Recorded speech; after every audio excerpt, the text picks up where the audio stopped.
Do you want us to try out?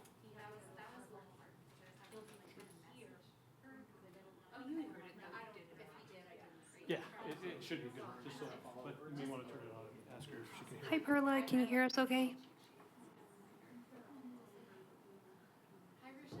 I can hear you okay. Okay, great. We'll get started in just a minute. Thank you.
Which windows on all your displays? I don't want that anymore.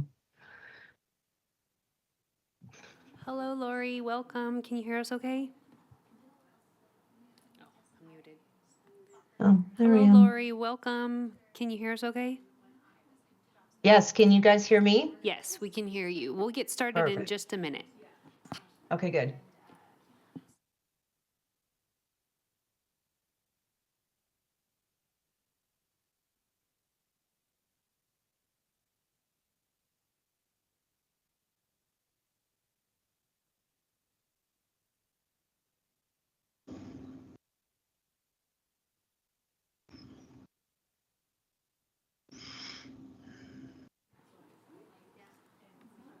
Hi, Anne. Can you hear us okay?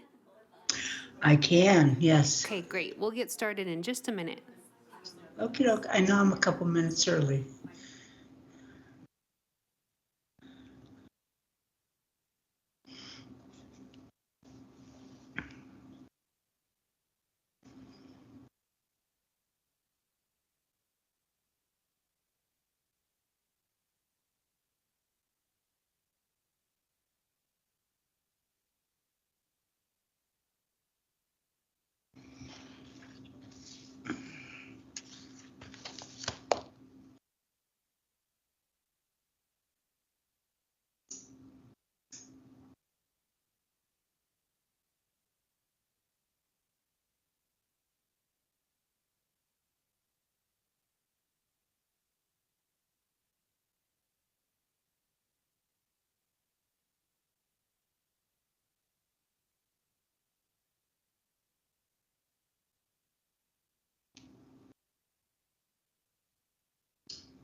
Hi, Lori. Did you have your hand up?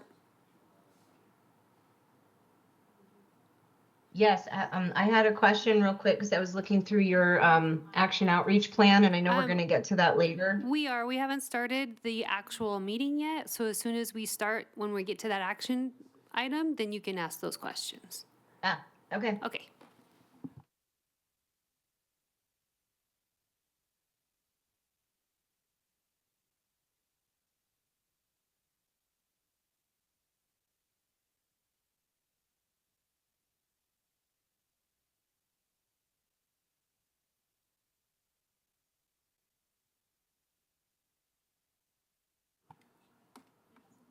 Hi, Jessica. Can you hear us okay? Yep, I can. Hey, everybody. Okay, hello. Okay.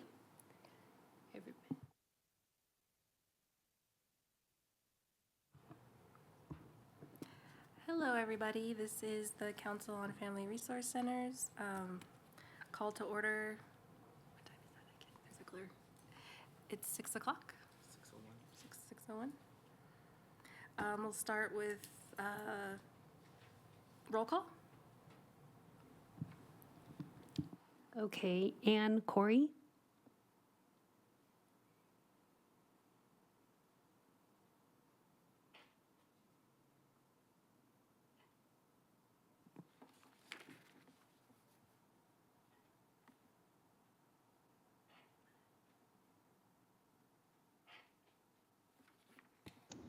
Can I just go ahead and say present for her? I'm There here. she is. Okay. There. So sorry, I couldn't hit my microphone. No, no worries.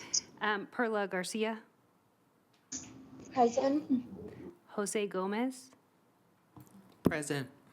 Lori Henderson, Present.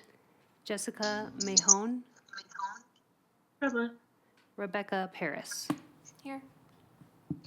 You have quorum. So we will move on to action item 2.01. This is approval of the minutes from January 21st, 2026, Council on Family Resource Centers meeting. This is for possible action. Is there any public comment? There is none. Any discussion, any questions from any of the board members? Can I have a motion to approve? Motion to approve. Do I have a second? This is Ann. I'll second. So we have a motion, we have a second. Any discussion? No? So they're approved? The motion is approved. And then we need a. Oh, sorry. It's all good. Those in favor? Aye. Aye. Aye. Aye. Anybody opposed? Aye. Anybody opposed? All right, it passes unanimously. Okay. Moving on to 2.02, presentation and discussion of funding status, including status of grant applications. This is for presentation and discussion only, and that will be with Rochelle. Okay, good afternoon, committee members. Rochelle Murillo for the record. This is a standing agenda item that we report on each time that we meet. I can update you that we have completed our regular proposals and applications for our typical grants, and we're waiting on awards for those now. In particular, we're waiting on CBCAP and Title IV-B. So those are some pretty major grants for us, so we'll see about that. We continue to work and collaborate with Strengthening Our Communities. They are doing a lot of work for us. If you didn't catch it, we did a promo on actually an interview on Channel 2, Face the State. It aired last weekend, so you can Google us. It was with myself and Mike Kazmierski, Communities and Schools, and Tyler Rogers, who's been a huge advocate for us. And they are talking a little bit about the value of family resource centers, what we do in the community, and they're asking for funding for us. So their goal is to help us with funding for 3 years. And they have actually gotten quite a bit of significant funding for us. And so we'll have some final numbers for you, probably closer to the summer or the beginning of the school year, so that we can report out to you exactly what that looks like. But I'm feeling pretty comfortable about where we're at funding-wise for now. We're really happy and we're very appreciative to Strengthen Our Communities for advocating for us and raising those funds. And so that's where we're at right now. Are there any questions regarding our constant pursuit of funding in family resource centers? I have a question. Does it look like you guys are funded for all the positions? I would say I feel confident that we will be, but I don't know for sure until we hear about our final awards. So we're still waiting on some pretty large grants. So as soon as we know that and we have exact numbers, then I can tell you 100% that we feel comfortable with that. Yeah. But until then, I won't know positive for sure. Okay, thanks.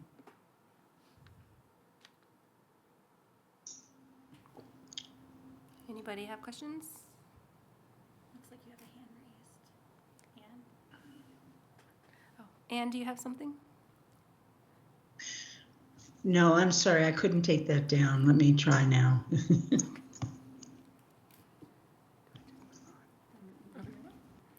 There we go.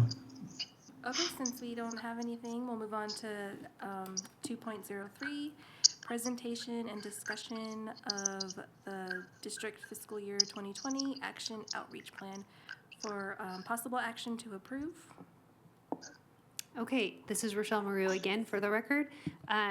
This is a particular item that we sent out to everybody maybe about a week ago for you to review ahead of time. I hope that you've had an opportunity to review it. This is one of the major functions of the Family Resource Center Advisory Council, is to review this action plan and provide us feedback on this action plan. This year, our template was a little bit different, submitted by the Department of Health and Human Services. This is a requirement for us.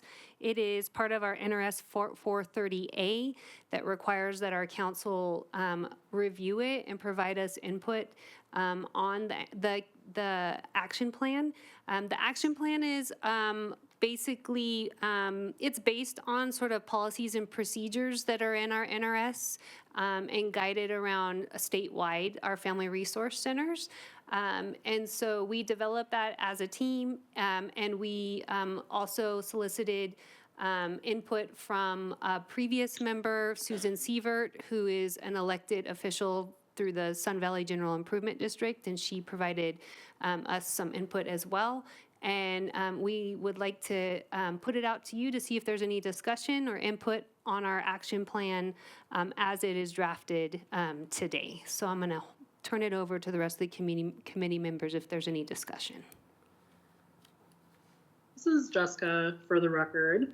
It looks great. One of the areas I did have a question on, it's more of a compliance question than anything, was on pages 4 and 5, where there are some no responses regarding this committee's review of policies and procedures, incident and accident procedures. I see that that's explained on page 5, that the larger board is the one that approves those above listed policies and procedures. Right. Is that within compliance for them? Yeah, so we recently met with the director at the state, and we kind of went over that particular point, is that when we're a part of the school district, there are certain things like those things that we don't have control over as a committee to the Board of Trustees, but the Board of Trustees would make those decisions. And so she understood that, and we make note of it, and they take that in consideration. And so we will not be out of compliance. I think they understand that there are other family resource centers that might be in the same boat that are under counties that have county commissions that have to make those decisions too. So thank you for your question. I wanted to make sure. Yeah, thank you. Thank you for that.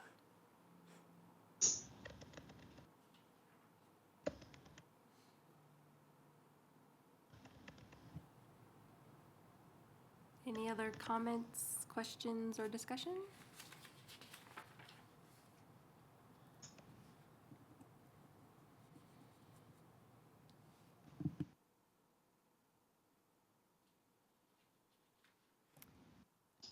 And we will be submitting this as a final draft once we get a vote from this council to the state at the end of this month.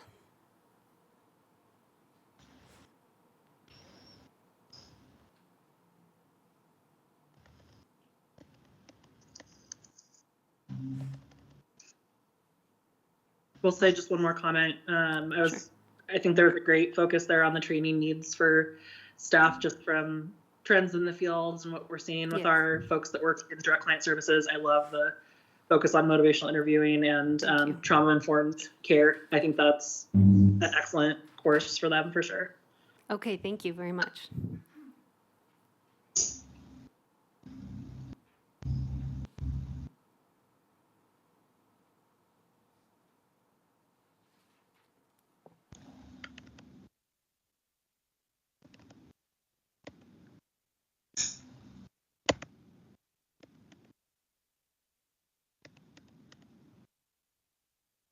This is Anne. I think you've done an excellent job of summarizing all of this and putting 10 pounds of rocks in a 5-pound bag.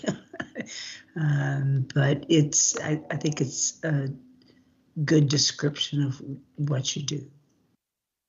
I love that analogy. Thank you, Anne. I appreciate that.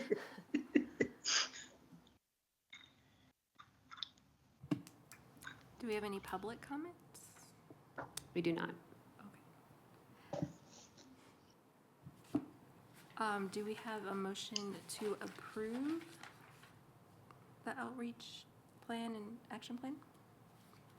This is Ann Corey. I'll make that motion. Okay, do I have a second? Perla Garcia for the record, I second. Any discussion?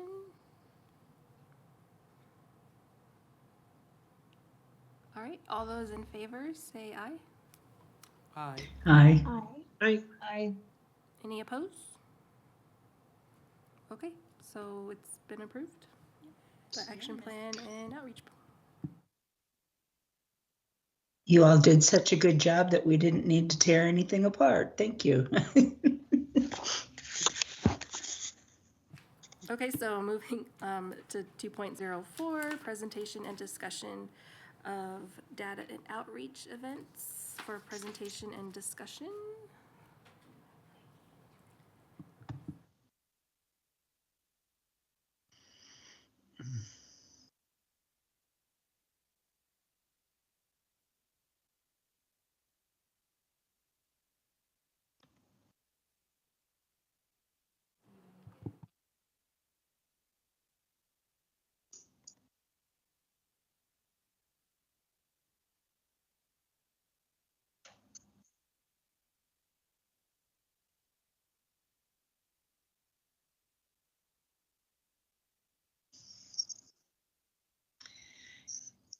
This is Ann. I have a question.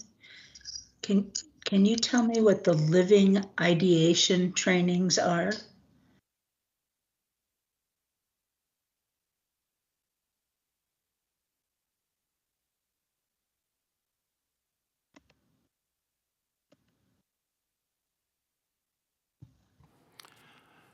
Hi, this is Eric Olson, and the Living Ideation trainings are kind of a product through the Children's Cabinet and staff that have worked through the Children's Cabinet of suicide prevention, looking, basically looking at a youth's, what are their kind of promising factors and their hopes and sort of positive attributes to build upon, as opposed to just the risk of whether somebody is feeling suicidal.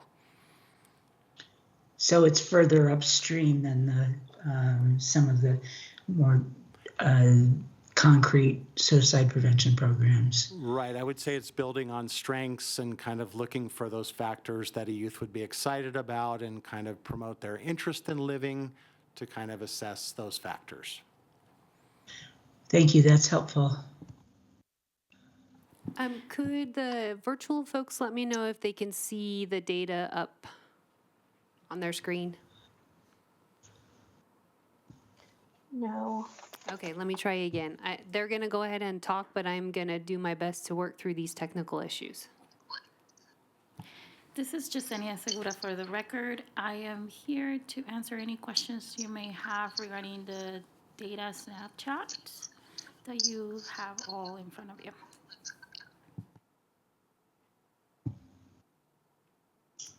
Not a question, but just a comment. I did notice it's a one-pager versus a really detailed. Is there a reason why? We wanted to make sure you guys had a much easier way to read all the information all at once as a snapshot. So, but feel free to ask any questions that you may have.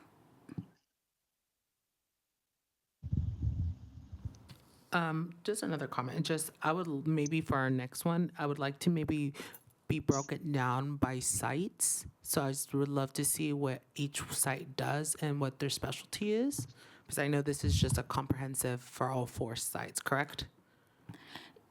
Well, we always report all together as a one, but we do, for the Google business data, it has broken down and services is all together at once. But just to clarify your request, you want it, which part do you want? Maybe like the services of data. I think it'd be good to see where everyone's at, so we can get a maybe. I know you do food pantry, but maybe someone else might do something else, and I would love to see the breakdown for each site. Okay, for the services data only. I don't know about the other committee, but for me, that at the moment, that's the only thing. Okay. Thank you. And this is Jose Gomez for the record. Okay, just double checking. Can you now see that data on your screen? Yes. Okay, great. Let me know if there are any more questions, please.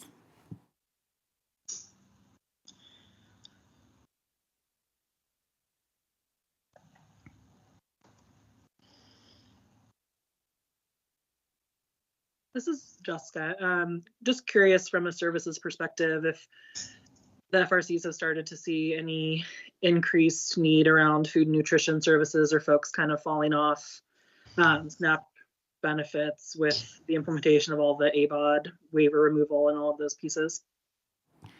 I can say that yes, we have surely seen an increase of food needs and instability. The numbers have grown huge for the last 6 months or so. But yes, we have seen that impact. On what Jessica was saying, I do notice there is some restriction on SNAP now, but employment, is that like you guys referring to your guys' community partners for employment, or is that like you guys offering like, I know some of the requirements are like they can go to school, they can go to volunteer or something around those lines? With employment, it's not much tied to SNAP requirements. It's just employment application assistance. So we help them. Our own school district has a application open in order for them to apply for any openings that may be available. So that's basically what we assist them for. It could be a combination also of referrals and help them build their resumes, and also how to navigate the application process with our school district. So this is not like 45 people that has joined the school district. This is just you assisting them to get employment. Well, eventually. it's a combination of both that we do help them apply, help them. Then a lot of them have then been interviewed and after hired with our school district for several, whether they be a department setting or a school setting, like nutrition workers, custodian, teacher assistants. It varies. Not 100% of them do get hired, of course, because for whatever reasons that may be. But it's a combination of us helping them build up that application, showing them the process on how to apply for open positions and how to keep in touch with human resources or any calls that they may get for interview, scheduling, hiring, and all of that. And we also support if they have any questions in regards to the hiring paperwork once they get hired. Thank you. You're welcome. Thank you, Jesse. Did everybody get a chance to read the outreach activities? And have any questions for Lisa? I'll pull those up too right now.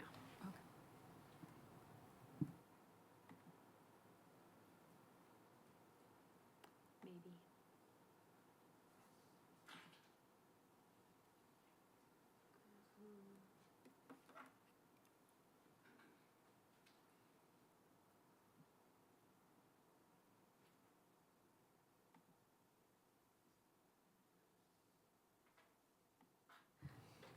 Lisa, would you like to tell us what your favorite one was?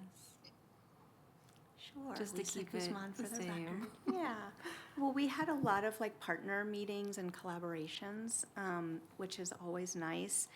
I think it's kind of hard to pick, but we had our annual training with Awaken to learn about human trafficking, and that was held at the new RISE campus at Debbie Smith Academy. So it was nice to be over there and see that building, and I got there early and kind of got a tour, so that was nice.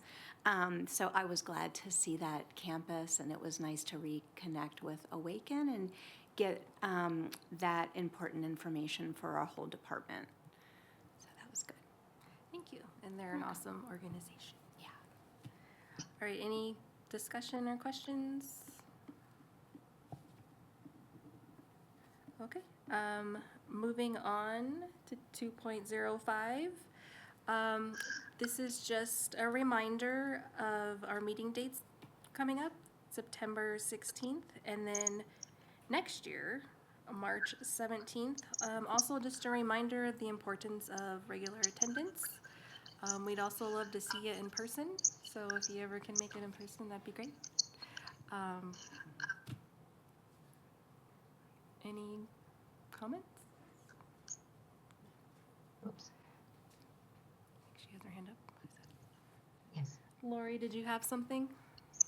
Yeah, maybe this is Lori Henderson for the record. Maybe this is where you guys can address this for me. I'm looking back at your plan that you have, and it says that there's 3 of us that our appointment expiration is coming up in June of 2026. So how does that work? Or Lori, as soon as we're done, I'll explain it to you. okay, perfect. Okay. Thank you. Okay. Yeah. This is Jose for the record. I'm assuming I know the answer, but your action and reach out plan, I do notice that it says minimum of 2 meeting. Is that the reason why we have reduced from our typical 4, I guess, throughout the year to 2? Yeah, that's correct. All right, do we have any public comment? No. Okay, so then we will see everybody on September 16th.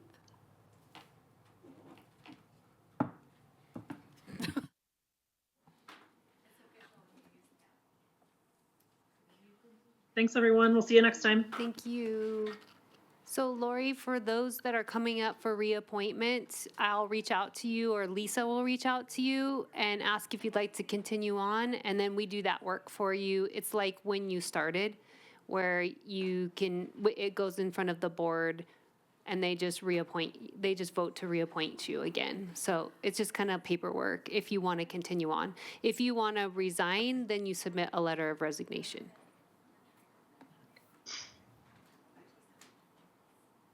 When do we need to do that? By? Yes, by when?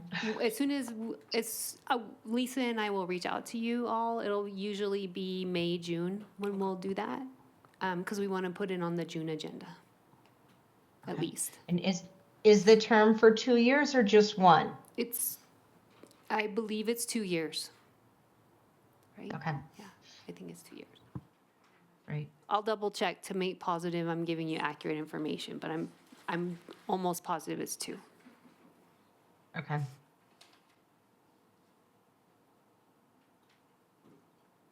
Okay, thanks everybody. Thank you. Good to see you all. Good to see you.